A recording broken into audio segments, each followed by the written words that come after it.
인사들 나눕시다. 반갑습니다. 예. 오늘은 또 새벽기도 끝나고 나면 또 특별히 45주년을 준비하는 또 그런 노력이 있을 줄로 믿습니다. 세월이 참 빠르죠. 예. 교회 정말 경남 아파트 20평 짜리 그 교수 관사에서 시작한 교회가 벌써 45년이 지나갔어요. 그래서 이 앞으로 올 날은 참으로 길고 힘든 것 같은데 지나간 시간은 빨라. 그런데 지나온 시간이라 어떻게 느껴져요? 하나님의 축복으로 느껴지죠. 그렇게 다 축복으로 생각하는 우리가 되기를 주님의 이름으로 축원합니다. 이 사람이라고 하는 건요, 이 나이가 되니까 말하지 않아도 인간의 본체에 대해서 어느 정도 생각하게 돼요. 그래서 오늘 제가 말씀드리는 건 이 자리에 계신 여러분, 또 가정에서, 또 지방에서, 해외에서 계시는 분들도 잘 듣고 참고로 하시면 참 좋겠다라고 하는 생각이 듭니다. 어린아이가 바깥에서 놀다가 집에 들어오니까 할아버지가 안경을 쓴 채로 낮잠을 주무시고 있거든요. 그러니까 장난기가 생겨서 가서 할아버지 안경에다 빨간 칠을 한쪽에는 빨간 칠을 해놓고 한쪽에는 파란 칠을 해놨는데, 그러고 나서 할아버지를 툭툭 차니까 할아버지가 벌떡 일어나더니 제일 처음에는 그래 뿌랴 그러다가 그래서 파란 불, 빨간 불이 안경에서 비춰지니까 뿌랴 그러고 또 한쪽 이쪽으로 보니까 파란 세상이니까 불이 꺼졌나 그러더라는 거예요. 그래서 그 이야기를 책에서 읽으면서 생각하는 게 뭐냐면, 사람이라고 하는 것은 객관적이라고 하지만은 자기가 보는 대로 이야기하는구나. 그래서 우리가 나는 객관적으로 이야기해. 그게 뭐냐면 그 내 주관이거든요. 근데 이제 오늘 이 본문 말씀을 보면요, 이 세상에서 가장 행복하게 사는 사람이야. 가장 유명하고 가장 온갖 것을 다 소유하고 평생을 참 아버지 다윗 덕분에 왕으로서 최고의 삶을 살았던 솔로몬이 한 소리예요. 이 전도서 전체는 이 솔로몬이 이야기한 건데, 왜 솔로몬이 이거 인생을 참 인생은 아름다운 것이야, 복되는 것이야, 신나는 거야 라고 말하지 않고 Everything is meaningless.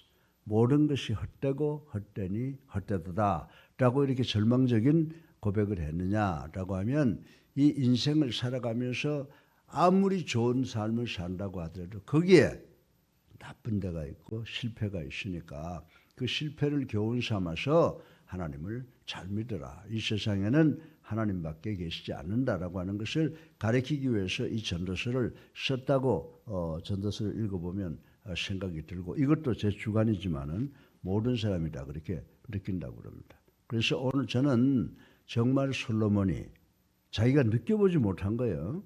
그럼에도 불구하고 everything is meaningless. 모든 것이 헛되고 헛되니 허사로다 라고 하는 것을 통해서 우리가 이 아침에 이 어렵고 힘든 세상 속에서 어떻게 살아가야 되는가라고 하는 교훈을 받기를 주님의 이름으로 축원합니다.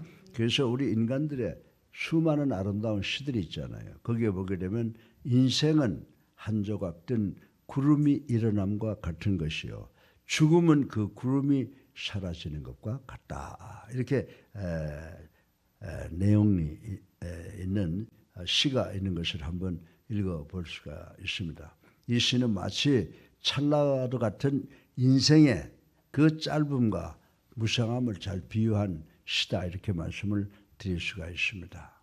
그러나 사실 우리 인간들의 존재 자체나 인생 자체가 무의미하고 허무하지 않다고 생각할 수가 있습니다. 왜?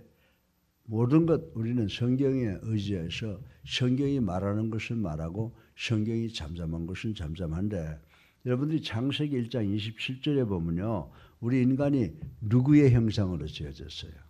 하나님의 형상에 의해서 하나님의 형상을 따라 지어졌기 때문에 우리는 말하지 않더라도 고귀한 존재인 줄로 믿으시기 바랍니다.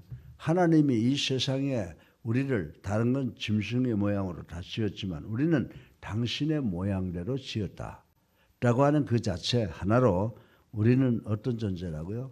하나님과 같은 존재로 빚어졌다. 이런 것만 생각해도 우리는 그렇게 이 세상에 무의미하게 왔다 가는 존재들이 아니라고 하는 것을 말씀드려도 틀림이 없다고 저는 생각을 합니다. 다만 우리가 그렇게 지어졌다고 하더라도 만약 하나님을 떠난 인생이라고 하면 이 인생은 결국 허무와 절망의 벽 앞에서 무릎을 꿇을 수밖에 없다는 논리가 전개된다고 말씀을 드릴 수가 있습니다. 그렇다면 하나님을 떠난 그런 사람들의 삶이 왜 이토록 무미건조한 것으로 막을 내릴 수밖에 없느냐라고 하는 것이 우리 인간들의 큰 질문이 되어야 될 줄로 믿습니다. 이제 오늘 본문을 통해서 짧은 시간에 제가 지금 말씀드린 우리 인간의 삶 그리고 하나님의 곁을 떠난 삶이라고 하는 것은 무의미한 것으로 막을 내릴 수 없을까라고 하는 이 질문을 좀 깊이 생각해 보므로 우리 모두 함께 은혜 받기를 주님의 이름으로 축원합니다. 그래서 오늘 이 본문의 말씀을 통해서 세 가지를 제가 여러분들에게 말씀을 드리려고 그래요. 그러면 질문은 뭐냐? 왜 인생을 허무하다고 보느냐라고 하는 질문에 대한 세 가지 해답을 제가 간단하게 말씀을 드릴 텐데 우리 모두 은혜 받기를 주님의 이름으로 축원합니다.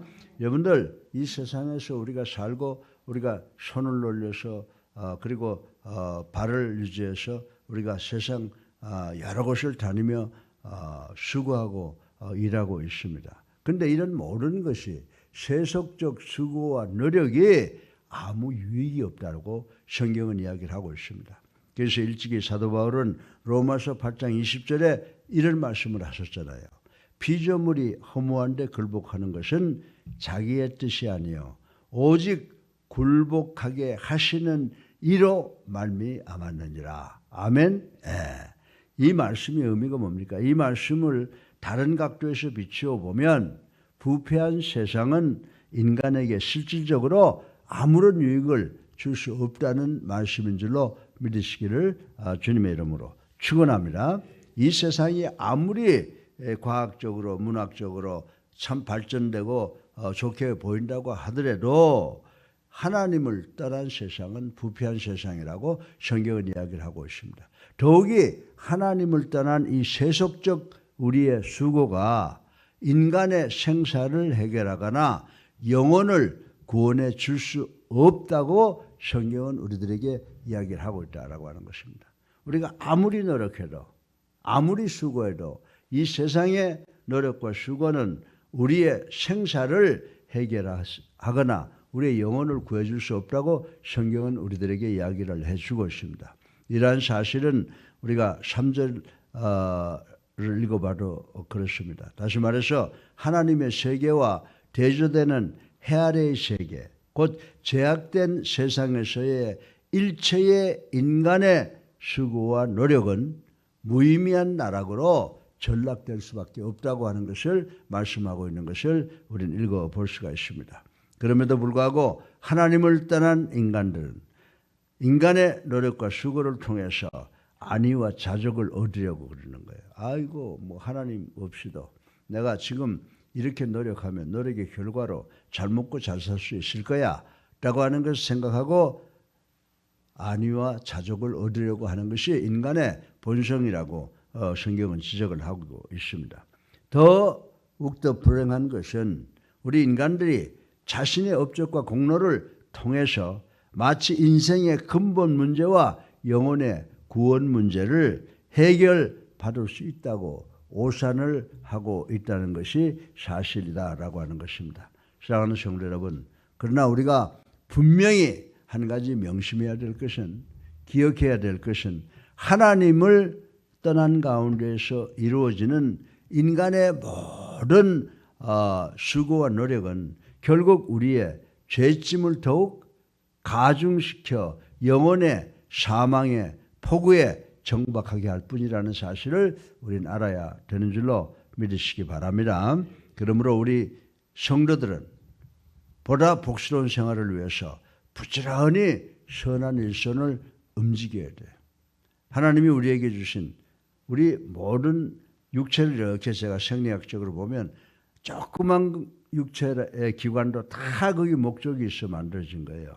그래서 정말 우리들은 보다 우리 하나님이 원하시는 복된 삶을 위해서 부지런히 선한 일선을 놀리되 반드시 그 수고의 목적을 그리스도의 십자가의 목표를 두어야 되는 줄로 믿으시기 바랍니다. 우리가 아무리 선하다고 해도 우리는 선할 수가 없는 인간이에요. 그러나 우리가 우리의 삶의 목적, 선의 수고의 목적을 예수 그리스도의 십자가에다가 맞추면은 우리 죄된 모든 생각과 말과 행동이 십자가의 보혈로 깨끗하게 정결하게 돼서 정말 구원받을 수 있는 우리가 되는 줄 믿으시기를 주님의 이름으로 축원합니다. 둘째로 아이고 왜 우리 인생이 이렇게 허무한 삶입니까? 라고 여러분들 반론을 제기할 수도 있겠습니다만은 세상이 주는 쾌락이라고 하는 건 우리에게 아무런 유익이 없기 때문이라고 말씀을 드릴 수가 있습니다.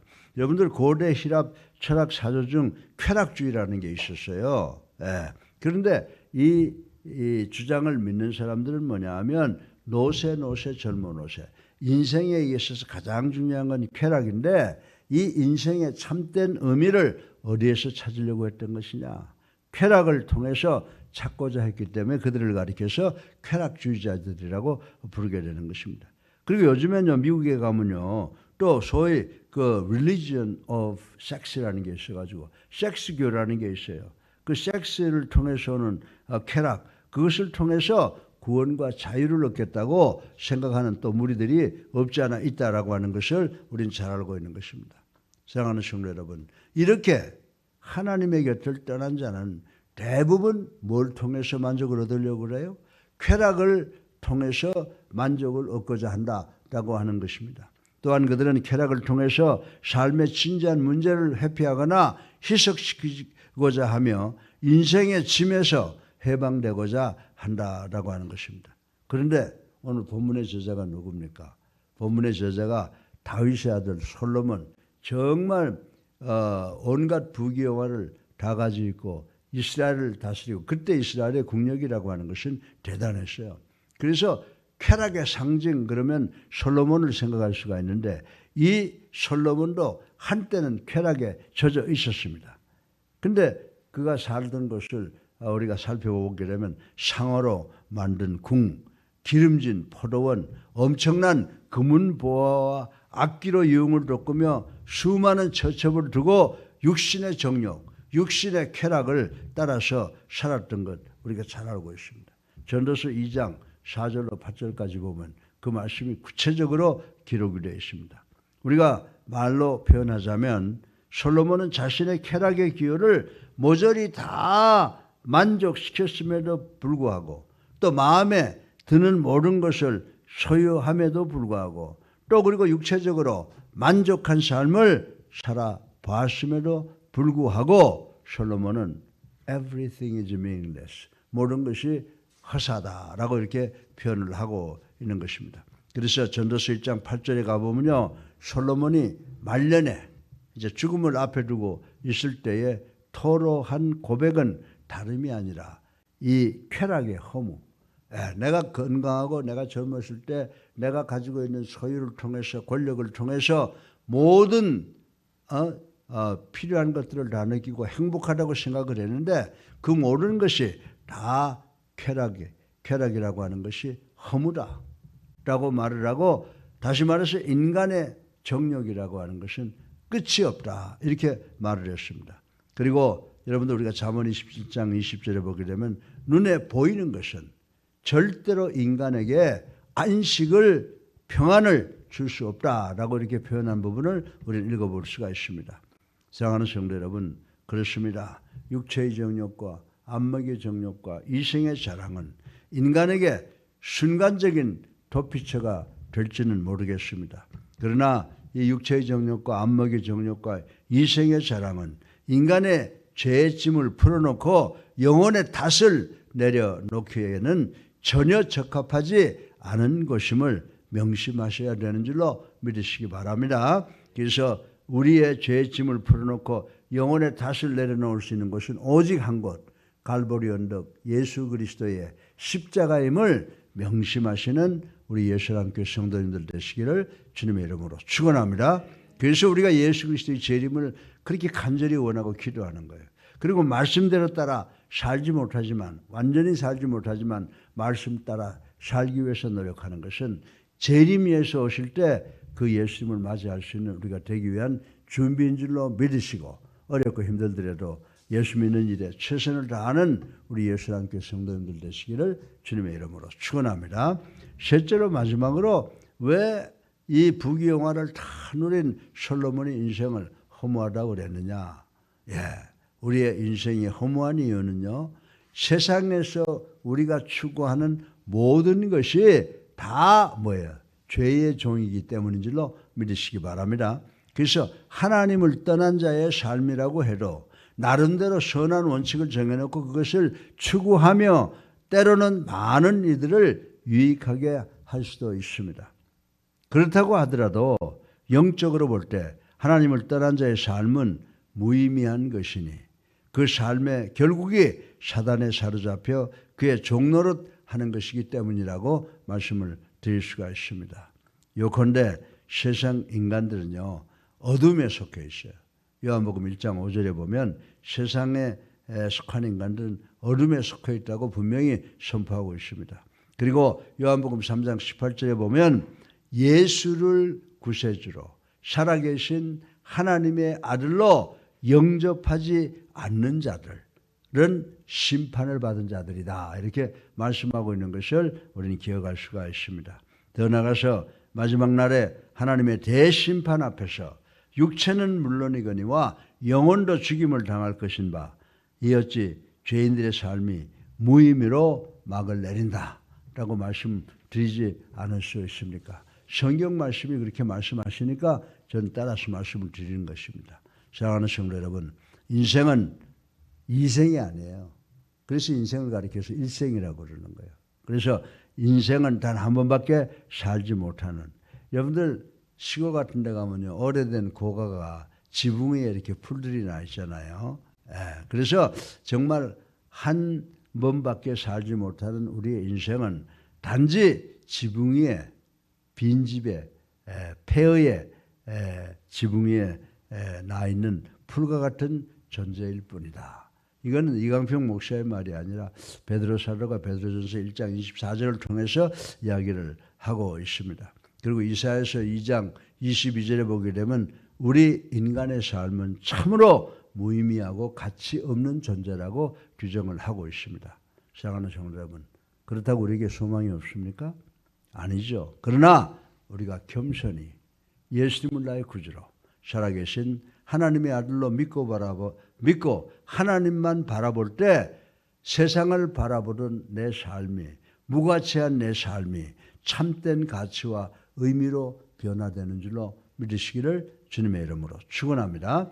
그래서 우리 정말 이 허무한 인생을 어떻게 봐야 됩니까? 첫째, 세상의 수고는 전부 무익하다. 두 번째로, 세상의 쾌락 무의미하다. 그리고 세상의 모든 것은 다 죄의 종이다. 이 세 가지를 반드시 기억하셔서 오직 우리의 삶의 목표와 가치를 어디에 둘까요? 갈보리 언덕 십자가 밑에 갖다 두는 우리가 될 때 절망과 허무한 인생의 삶이 복된 소망의 삶으로 변하게 되는 줄로 믿으시기를 주님의 이름으로 축원합니다. 살아계셔서 우리의 삶을 주관하시는 만복의 근원이 되신 아버지 하나님, 오늘도 하나님의 말씀을 통해서 솔로몬의 교훈을 통해서 귀한 것 배웠습니다. 인생은 허무합니다. 왜요? 세상의 수고가 무익하기 때문입니다. 세상의 쾌락이 무의미하기 때문입니다. 그리고 세상의 모든 것이 죄의 종이기 때문입니다. 이 점을 우리 모두가 기억하셔서 오직 갈보리 언덕 십자가 위에서 우리의 죄를 구속하기 위해서 돌아가시고 부활하시고 승천하시고 재림하실 예수 그리스도만 바라봄으로 우리의 삶이 참으로 참된 가치와 또 우리의 존재가 의미가 있는 귀한 존재라고 하는 것을 발견할 수 있는 우리 모두가 되게 축복하여 주시옵소서. 예수 그리스도 이름으로 감사하며 기도드렸사옵나이다. 아멘.